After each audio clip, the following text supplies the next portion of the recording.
Hi, welcome to another episode of the Influx Press lockdown. We are coming from respectively Hackney Downs and Edgware for our third episode. This is hopefully going to be an interesting discussion. We're going to be talking about risk taking, both in publishing as publishers and risk taking for writers, and what are the boundaries you can push with regards to form, content, style, that sort of stuff. So I think we'll just crack on, Gary, because we're trying to make these a little shorter than. Yeah, before. We did. I think it was good, our last chat, but we did ramble on for nearly an hour.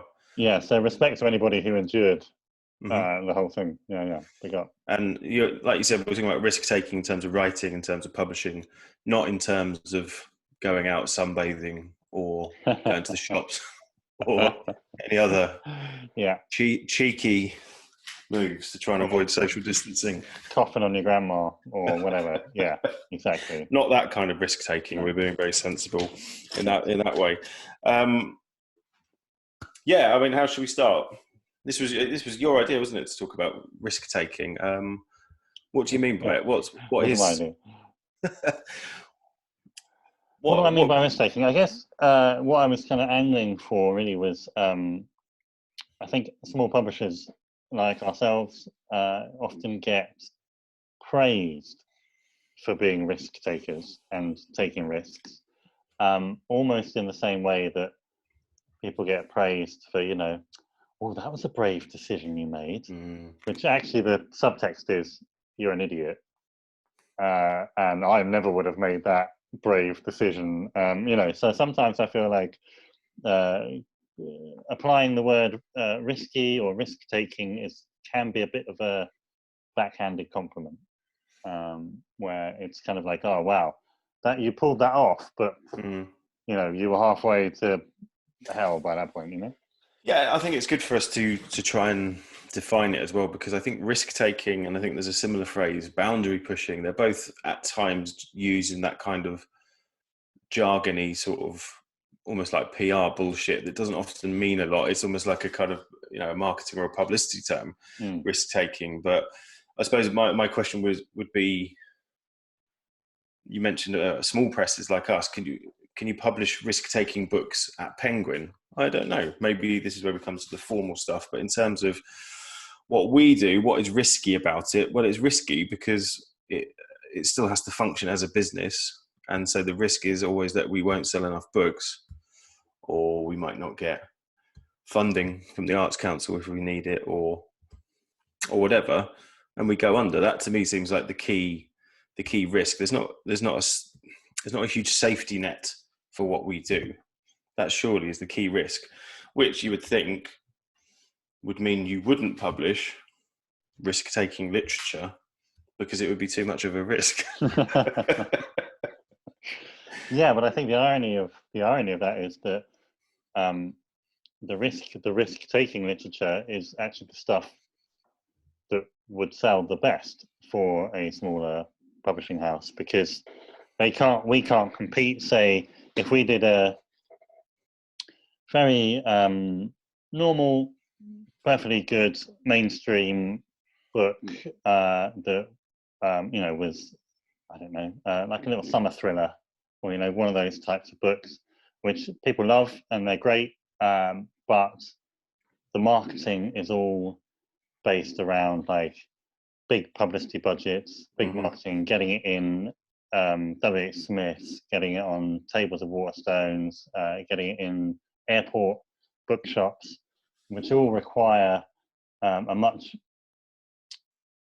longer and perhaps more commercial relationship with those retailers, which we wouldn't necessarily have. So it was much harder for us to compete with other books that are very similar. So if we're publishing something that's commercial and like a summer thriller thing, we don't have the logistics, the supply chains, all that sort of stuff to be able to compete on the same shelf space as a similar book to that. So in a way, the risk-taking literature we publish, because it's different to the other stuff, it occupies a different space, doesn't it? Yeah. So what you're saying is we need to publish things that are going to stand out. There's little point us publishing a decent kind of, I don't know, what people call beach reads or something like that, because it's likely that if we did do that, unless we gave it that kind of heavy kind of commercial sort of thrust behind it, it would probably just get lost, wouldn't it? So we're doing literature that is going to stand out in a different way. I think so, and that's the irony of it, is that, like, actually by publishing risk-taking literature, that's a sensible commercial decision for us. For us, yes. For us, but so that's it. So if you reverse that, if you're at, I don't know, pick random imprint, Sphere or Orion, Hachette, or your, I don't know, I can't think of the Penguin commercial ones, but yeah, like a big commercial imprint at Penguin, the risk of not publishing something like a beach read, that is probably quite high. You know, if you're like, oh, we've got something a bit different to that, but that's not what they're expected to publish.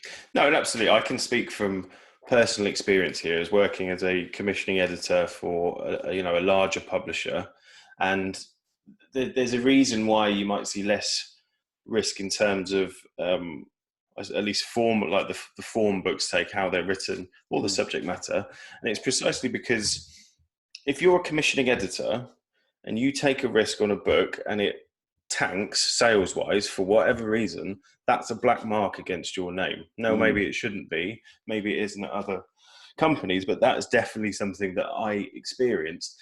Therefore, wait, did you get a black mark on your name? No, I don't think I did, but then, you know. But you saw it operating on other editors, perhaps.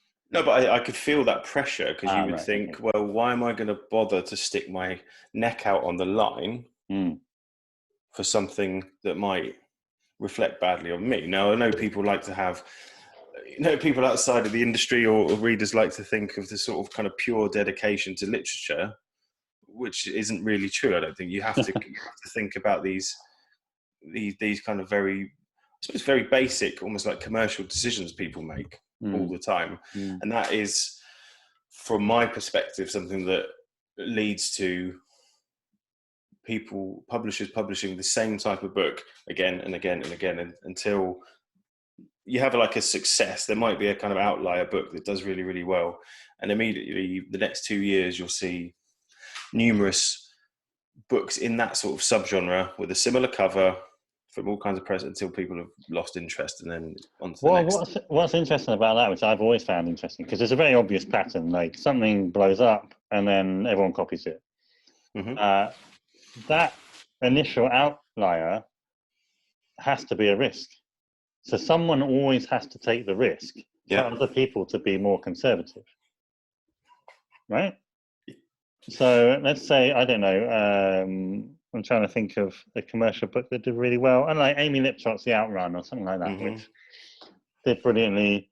It's a memoir, but it's also kind of like nature writing. It's this and this. It kind of hit a wave where a few of those books were being written, and I think that one kind of blew up. And then suddenly, loads of those books are being published, and they all had very similar sort of wavy blue covers. And of course, and there's a real obvious reason why this is. It's because if you want, the person in Waterstones on the table who's liked that particular book, you want them to like this book, well, you give them an easy visual code. You go, okay, make it look like that book. I've sat in many kind of covers meetings where that kind of discussion would go on, and I don't actually see a huge problem with that, and I think it's pretty obvious why it happens. I know people often get amazed that, wow, this cover's really like this one. I'm like, it's not a coincidence.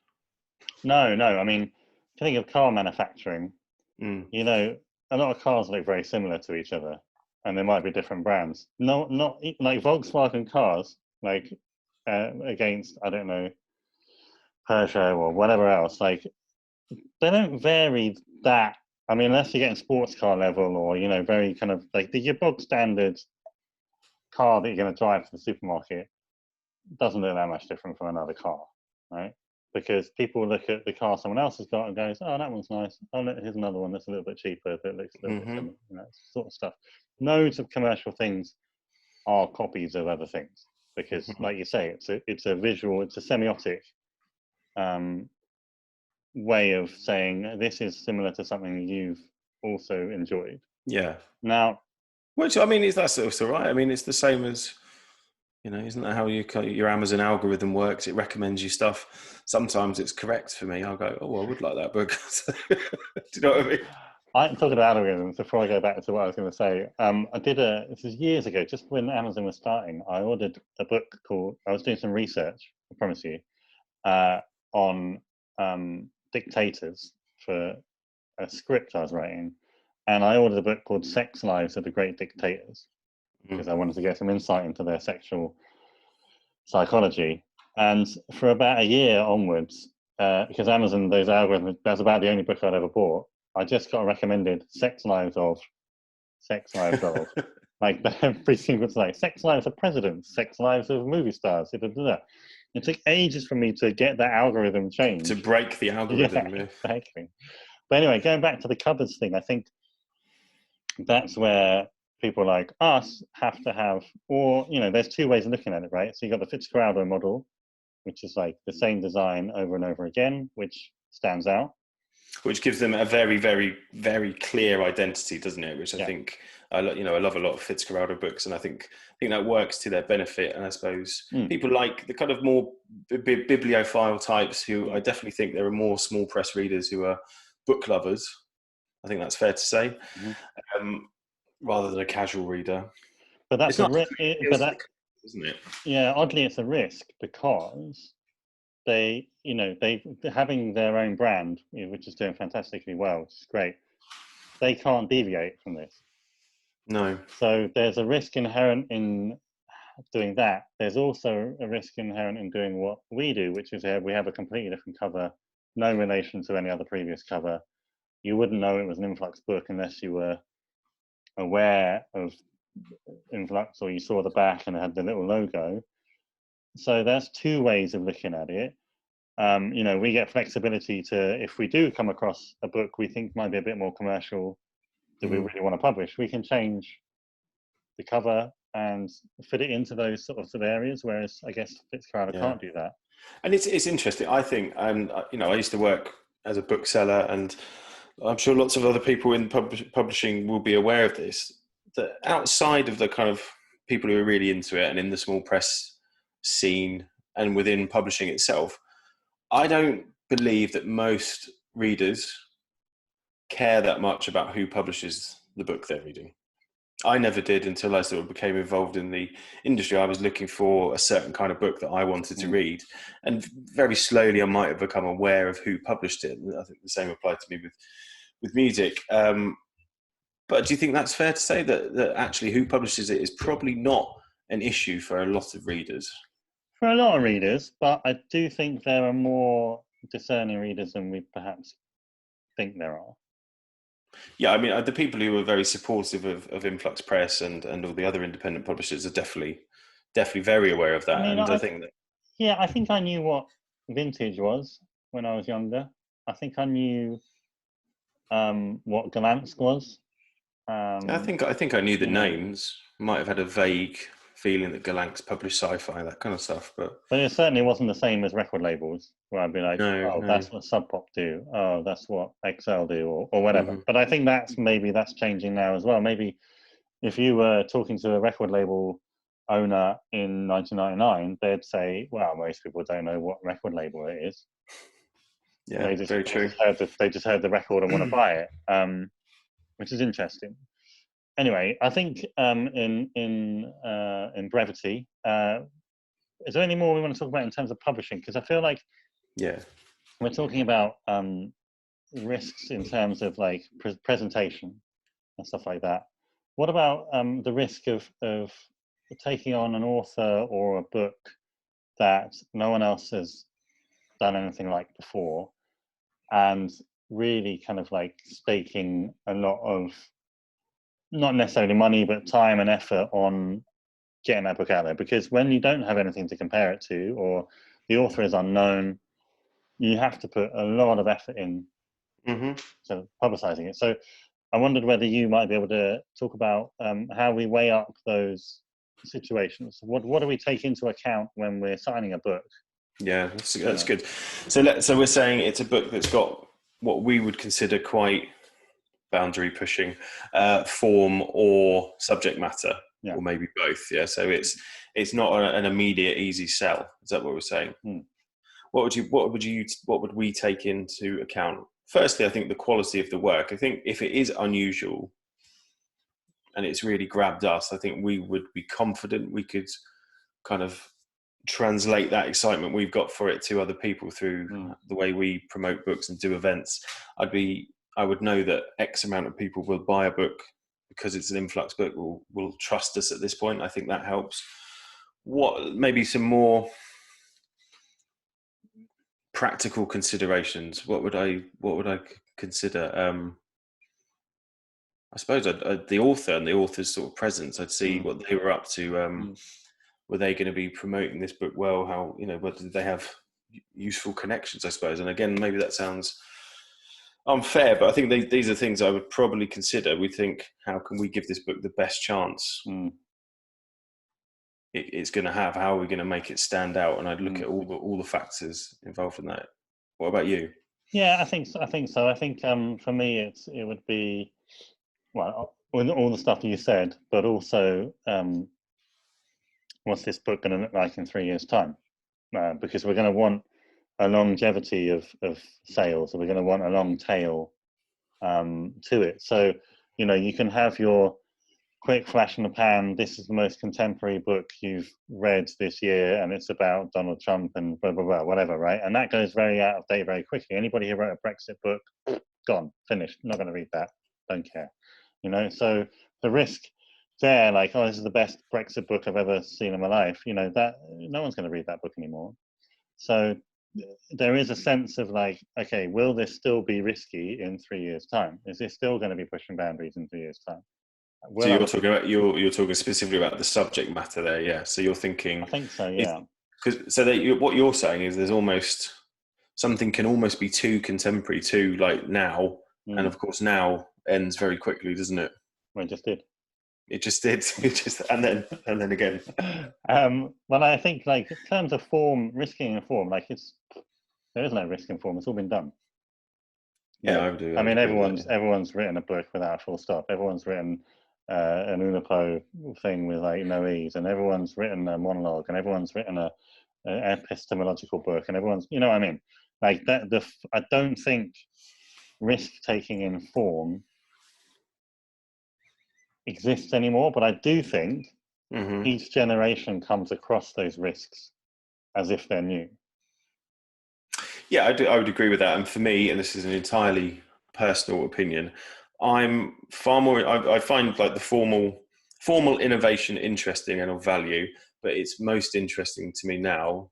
And I would agree with you saying that it's all been done. The kind of formal innovation, it's in what service that's put to. What's it being used for?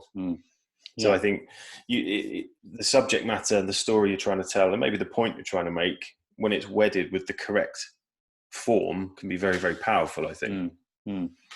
Yeah, I agree. I think so. I mean, if you do all those formal innovations, I mean, talk about something like, what's it? That really old one.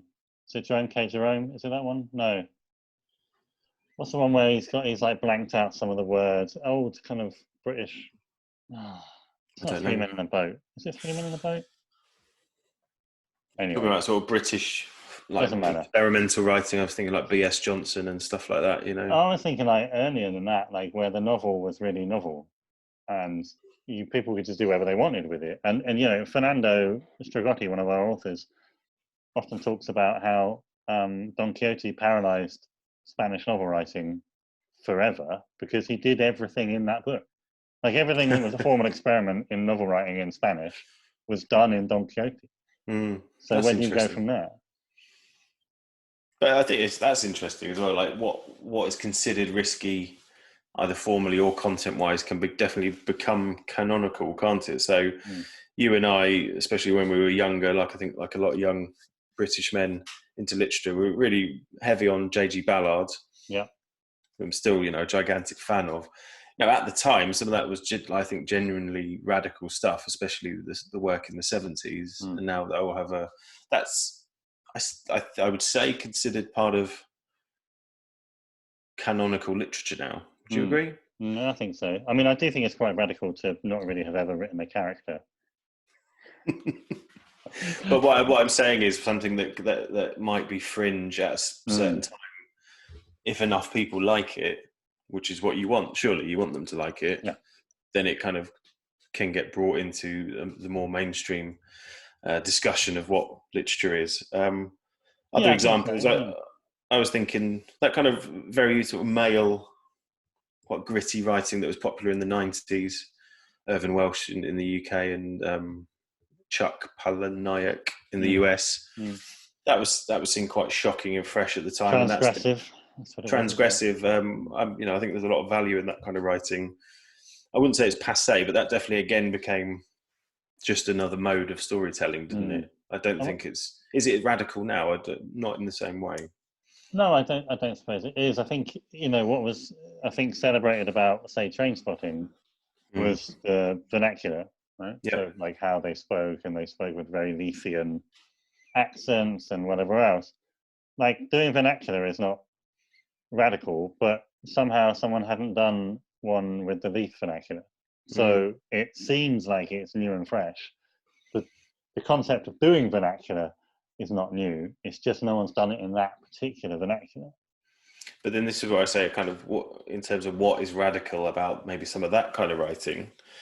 As you know, I'm a huge fan of a similar writer in that genre, Niall Griffiths and Mm. Irvine Welsh are quite good comparisons that they're using a lot of vernacular language and kind of sometimes hypercharged prose, but it's who they're giving voice to, which are junkies, very working class. These are underclass Mm. people, unpleasant people who've got problems with drugs, violence, alcohol, sex, and perhaps that was the vernacular form being used to give voice to people who weren't given a voice. Right. That to me feels radical. It still does. I think maybe because I grew up reading a lot of that stuff, it was very informative to me. That feels like was a radical form of literature, But giving voice to yeah, people. but that's what you're talking about. Again, we're going back to what you're saying before. Is like that is necessary for the true innovation, which is giving the people the voice. The innovation is not in the form; it's in the content and the characters. In the way that you might take South Asian writing, which takes in vernacular of different South Asian dialects in Mm-hmm. India, or you might have African writing, which is the radical thing, like in post-colonial times, was that you had African characters left, right, and center, or like Chinua Achebe was writing about Kenya, Chinua Achebe, isn't he? Writing about that sort of stuff, and no one else had written about it from that perspective. Lots of people Yeah. have written about Kenya, but only from a colonial space. In the same way, people's impressions of India were through E.M. Forster and Rudyard Kipling, Absolutely. and then post-colonially, they come through other writers like Arundhati Roy and even Salman Rushdie and people like that, who you might consider less risk-taking, but they're producing something new because the perspective of the writer has changed. Yeah, absolutely. And maybe because some of this writing I'm just about to talk about is only being published in English, maybe for the first time. I think there's some really interesting writing by women coming out of South America, which to me, I got quite excited about. It did feel fresh. I could see all the sort of elements in it, but probably the biggest example is Mariana Enriquez, which I just thought was her book "Things We Lost in the Fire" really blew Great me book. away. Yeah, great book. Really blew me away, and I could see the elements of it. There's that sort of tradition of Latin American short stories, but also with a horror element. But she was writing mainly from a women's perspective about some pretty dark and bleak social issues, really. And it was kind of Mm. using the short story, maybe with a bit of magical realism, a bit of horror, but applying it to, I think, some real social ills in Argentina. And that was really interesting to me. Yeah, And that feels like a radical form of fairly mainstream literature, because it's published by Faber. You'll pick it up in Waterstones, Is it risk taking though? Is it risk taking? I don't know. That's a good question. It's hard to say, isn't it? Because it's actually done quite well, and Latin American writing is experiencing a boom. But where the risks were taken with this stuff was not earlier with And Other Stories publishing Latin American writing for years, with other small presses like Charco, or with people winning translations, pen translations, all that sort of stuff. All of that work was done to build up the idea that Latin American writing is viable. Yeah, and now you're seeing a lot more of it come into the mainstream. Partly, I'd argue, because of all the risks taken by those smaller and more dedicated publishers of translated fiction. Fitzcarraldo, another one. I know we've already mentioned them, but like what they're pushing and moving around with their translations is changing the way people see what's a viable translation. Yeah. Anyway, I think we need to crack on. So should we go and talk about what the risks in terms of being a writer yourself? I want to say one thing last about the publishing side. Yeah. And we're talking about the function of literature here, and this is from an interview you did with Ra Page from Comma Press. So Kit was interviewing various different independent publishers for Huck magazine, and this was a quote I really like from Ra, talking about sort of the role of publishers. First of all, they can remind themselves that literature is essentially a comfort blanket for the rich and powerful. Its main function is to keep the privileged classes feeling good about themselves. There is nothing inherently radical about it, and publishers are kidding themselves if they think there is. Merely publishing good literature is not enough. That's fired. Very, very strong words. I would definitely agree with the bit that fiction itself is not inherently risky or radical or anything. It can be that, but it can be incredibly conservative, comforting, all those things. No, as a thing, as a mode itself, it's not inherently radical. No, it'd be like saying a song is inherently radical, right, or inherently risk-taking. It isn't, is it? It isn't. So I just wanted to get that out there, this idea that maybe I think risk-taking is sometimes used as a marketing publicity term rather than anything genuine.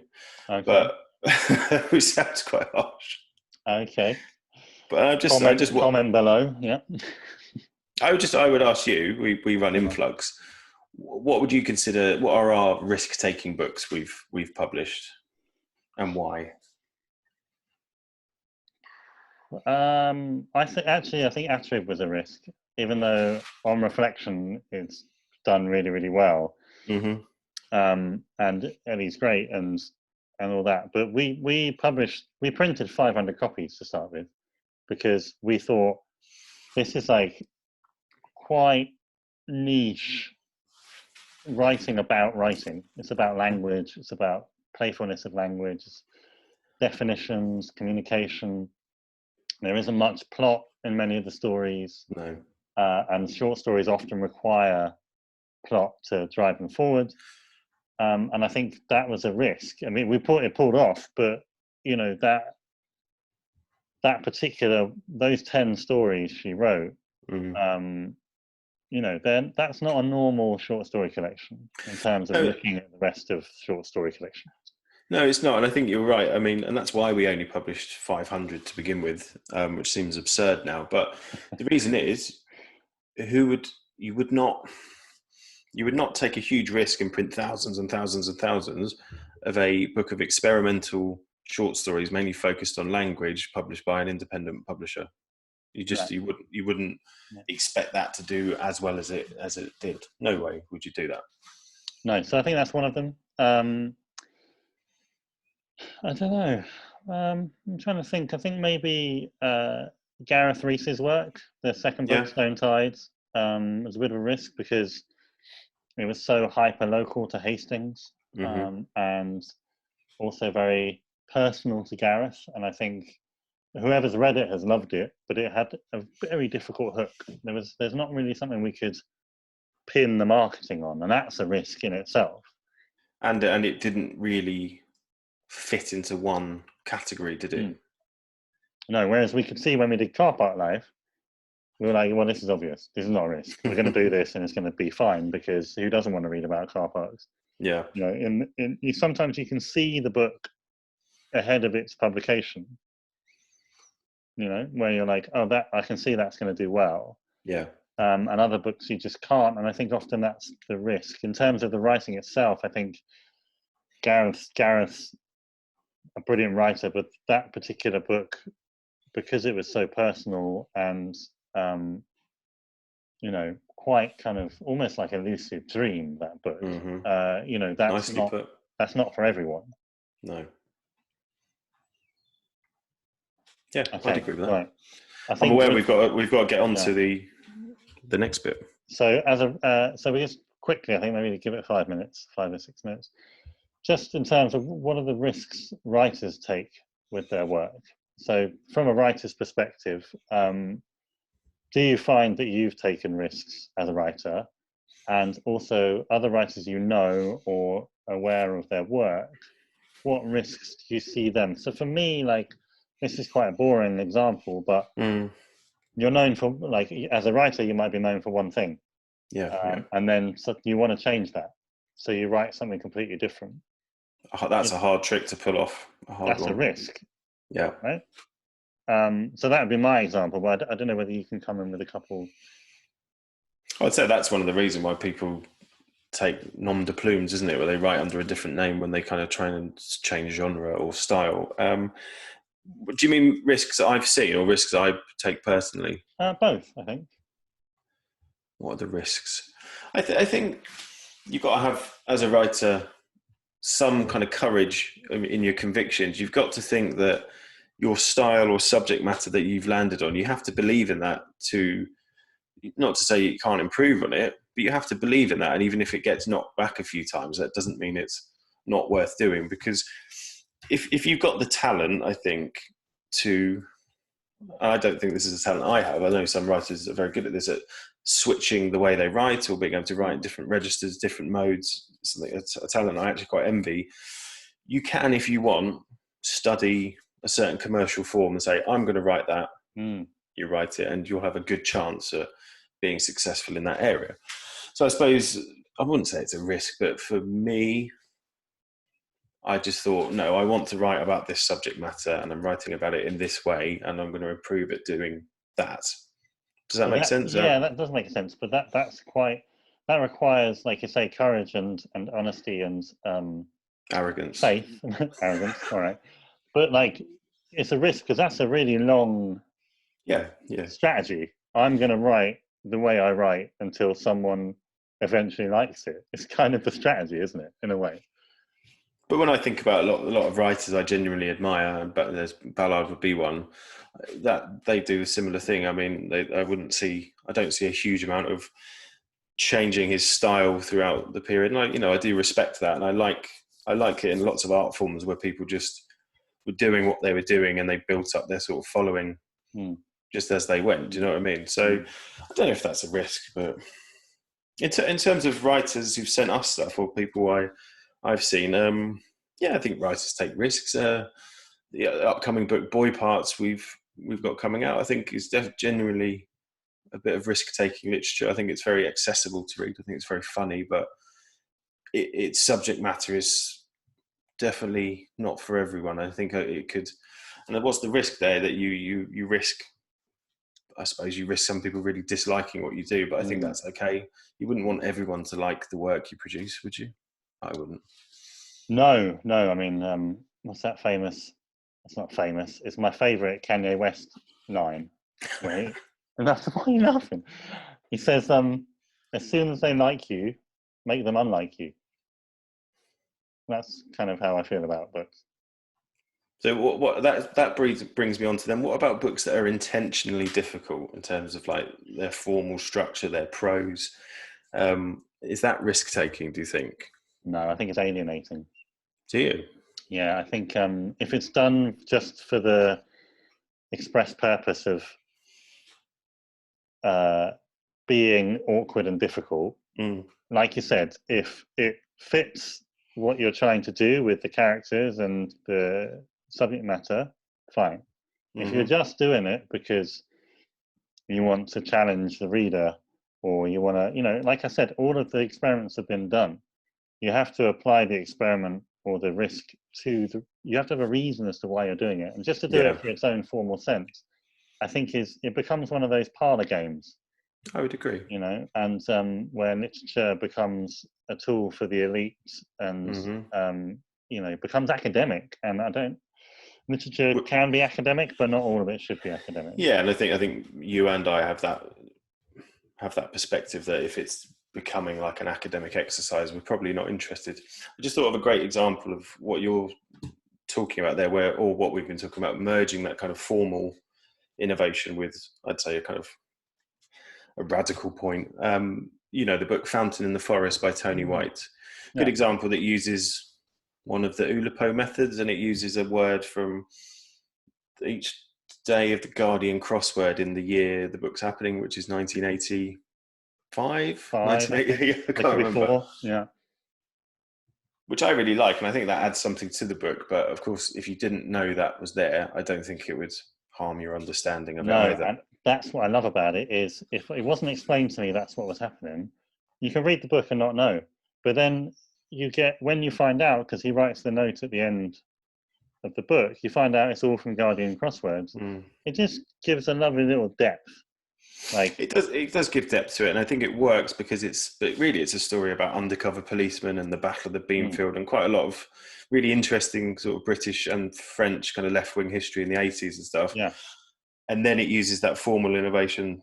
Yeah, it gives it depth and richness. I think it really works. It's like old Simpsons episodes where you could, as a 9-year-old, you could watch it, but as an adult, you've got the jokes that the 9-year-olds couldn't see. Yeah. We're gonna have to call that a day, mate, because it's 1:45 already. Wow. Rabbited on yet again. But so thanks for listening to the Influx Lockdown number 3. We'll be back next week. If you have any suggestions of a new topic, please tweet us at Influx Press, and also just comment below the video, or what do they say on the YouTube? Like and subscribe.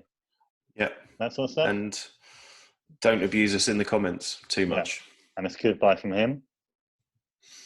And it's goodbye from me. Yeah.